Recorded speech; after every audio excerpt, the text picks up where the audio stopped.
Happy New Year! I'm Janice Fiamengo of the University of Ottawa, and my theme today is on being a female white knight. Recently, I came across a video by Sandman called Female White Knights, posted on December 15, 2015. Sandman is a MGTOW philosopher, and for anybody who doesn't know, MGTOW is a movement in which men go their own way, refusing to allow deference to women to define their identities and goals. In the video, Sandman warns his MGTOW viewers that female men's rights advocates should be regarded with a healthy degree of skepticism, or perhaps best ignored. They may do some good. In fact, he readily admits that Karen Straughn's videos helped to kickstart a lot of his thinking, but such women are also looking out for their own self-interests and are therefore not to be completely trusted. Sandman notes that, ironically, women have privilege in the manosphere as everywhere else, and many of them say nothing that male anti-feminists haven't already said, yet are enthusiastically praised for saying it and end up stealing the spotlight despite the lesser risk involved in their public statements. Some of these are youngish women looking for male adulation, Sandman speculates. Some are looking to hedge their bets, in a sense, to form allegiance with the men's rights movement in case feminist society collapses even sooner than expected. Some of these women, having benefited from feminism for a good part of their lives, are now concerned about their sons or about their own status in old age. It's nearly impossible, according to Sandman, for women to be the altruistic allies of men that they claim to be and for which a lot of men have offered grateful acknowledgement. More serious than women's dubious motives and the undeserved praise that they receive is the effect of female white knighting on men, especially young men. The danger, as Sandman sees it, is that these anti-feminist women will convince men in the MGTOW movement that all hope is not lost, that the long gender Cold War of the past 50 to 100 years can be called off, and that all they really need to do is search for an anti-feminist woman. But this is no different, according to Sandman, from the case of a lion who surprisingly gives up attacking a herd of zebras and starts defending the zebras, even attacking other lions to do so. The zebras are ecstatic, of course, thinking they've got a wonderful protector in the lion, and as a result, they get complacent. And in the end, this just makes the zebras even more vulnerable. Their lion protector, once the other lions have been vanquished, will turn on the zebras and dispatch them with great ease. Inherent in the analogy is the point Sandman goes on to spell out. Women might disguise their natures, but that nature is always the same, to take advantage of men, to prey on them, essentially. Female white knights are still women after all and can't help but use men's advocacy in their own interests. It's a compelling argument and an unverifiable one, focusing on such murky regions of the psyche as motive and unconscious desires. The sweeping claim about women's nature cannot be defeated, except perhaps by responding with another sweeping claim, which is that merely wishing really hard that men can stop wanting love and approval from women doesn't seem likely to make it happen. It is true, in my opinion, that female anti-feminists are given a far easier ride than male ones, and that men tend to shower praise on those few women who publicly call out the injustice of feminism. Those facts in themselves, however, do not necessarily mean either that women who want to expose an unjust ideology are necessarily playing a double game, or that male recognition of women's support will weaken the MGTOW movement, unless MGTOW prohibits any friendly feeling of men towards women. Now, without attempting to engage with the overall argument of Sandman, I want to think a bit about his claim in relation to my own white knighting, to explore whether my anti-feminist advocacy is grounded in self-interest. Of course, if I'm a master of deception, as he suggests, then everything I say here should be taken with a grain of salt. On one level, the claim about self-interest doesn't fit me that well. I'm a middle-aged woman with a secure academic position in a completely feminist-dominated environment. I have nothing to gain professionally and some friendships and career opportunities to lose for breaking with feminism. I already have a fantastic, super smart, and sexy husband who, although supportive of whatever I do, would be just as happy if I focus my energies on other subjects. I don't have any children to worry about, and although I would love for my friend Steve to profit from his work documenting the misandry of our time, I don't expect to make any money at it. I'm not under any illusions about my personal charisma when I speak as an anti-feminist, and actually when I rewatch the few lectures I've given, my toes curl at my deer in the headlights performance.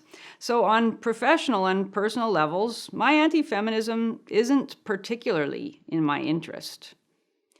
But on another level, Sandman is absolutely right.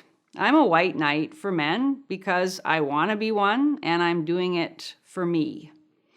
I don't want to live any longer in a culture in which I and most people submit to lies about women's victimization and male privilege. It feels crazy and sick. I particularly don't want to live in a society in which every time I open a newspaper, I have to suppress a roar of disgust because there's yet another womanly demand for special privileges or government-sponsored perks, or more complaints, jealousies, and resentment directed at men.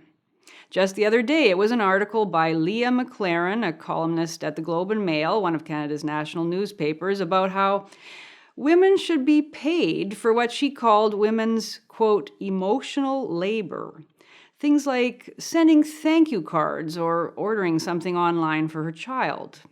That's emotional labor, which she says is the next feminist frontier. Pretty soon, it seems, feminists will be marching in the street to demand that men's tax dollars fund doulas and birthing coaches to help women grunt and pant their way through such heroic exertions as phoning a neighbor to thank her for loaning a cup of sugar. I feel a wave of nausea coming on just thinking of it. You see, I'm at the point where I can hardly bear to read newspapers without fear of apoplectic fit. I definitely don't want to spend the next 20 or 30 years or however much longer I have left on this earth in a society that gives women permission, really encourages women, almost mandates them to be at their worst. Selfish, hypocritical, superficial, amoral, mean-spirited, manipulative, and vindictive. It's not good for my self-respect as a woman. I don't want to live in a culture that turns women into raging children, supposedly too scared to attend an astronomy conference or even walk down the street for fear of sexual harassment, but not too scared to lecture men on their evil, berate them, slander them, belittle them, and call for yet more laws and policies to make their lives more difficult, in addition to the discrimination they already face in hiring, employment, family court, healthcare, reproductive rights, educational opportunities, government services, military conscription, etc. I fear it's all turning me into a raving misogynist, and that can't be good for my mental health. I don't want to spend the remainder of my teaching career watching the girls in my classes become ever more inclined to blame every personal failure or ordinary life setback or challenge on, quote, institutionalized sexism, while the boys become ever quieter, more apathetic, more unsure of themselves, more awkward, apologetic, ashamed, sad, angry, and adrift. It's painful and infuriating to witness, and I suspect that one day soon I might go ballistic and launch into a gynophobic tirade in my class that will lead to my being forced to take a series of sensitivity workshops and issue a public apology. On the other hand, when I see or hear about guys being guys, whether that's working in a science lab or on a construction site, doing amazing stunts on their bicycles or guitars, fixing things, telling jokes, playing sports, teaching classes, parenting their children, being masculine, I like their energy and I want it in the world, whether that has anything to do with me personally or not. Furthermore, it's definitely in my self-interest to live in a sane world, A world in which the most talented, capable, and hardworking people, often men as it turns out, are in charge. A world that holds me and other women to a standard of achievement rather than giving us top jobs and special perks just because we're women. I want all the perks done away with, for good, because they're a moral hazard to me and to all women. Most fundamentally, I don't want to live in a world that makes me so disgusted and repulsed by the behavior of my own sex that it forces me to wonder whether I'm really a selfish, narcissistic monster, too. There sure do seem to be a lot of nasty narcissists out there, enabled by a society gone mad over poor woman hysteria. When I read that a recent American survey found that 44% of college women don't believe a nod of agreement is sufficient to count as sexual consent. In other words, that a woman who nodded to the boy she's making out with can later claim she was raped. When I read about cases such as that involving Cassandra Kennedy, who lied about her father sexually abusing her to punish him, and only admitted her lie after her father spent 9 years in jail, and nothing is going to happen to her because, you guessed it, if she were punished, it might prevent other liars from coming forward to put their innocent fathers in jail. When I read about a woman, Tiffany Stevens, getting off with a probationary sentence for paying a man to kill her husband and who still retains custody of their child. When I see a statement by a wealthy woman named Diane Smith-Gander, CEO of a company called Transfield in Australia, stating with relish that well-qualified men will simply have to lose their jobs to make it possible for all government boards to have 50% female representation. When she has the nerve to say of the men, they're not going to want to lose their gig, and that's a sad and sorry thing, but that's just the way it is. When I read this and so much more, I am sickened and humiliated and almost totally turned off by the female half of humanity. Thank God for Karen and Daphne and Janet and others.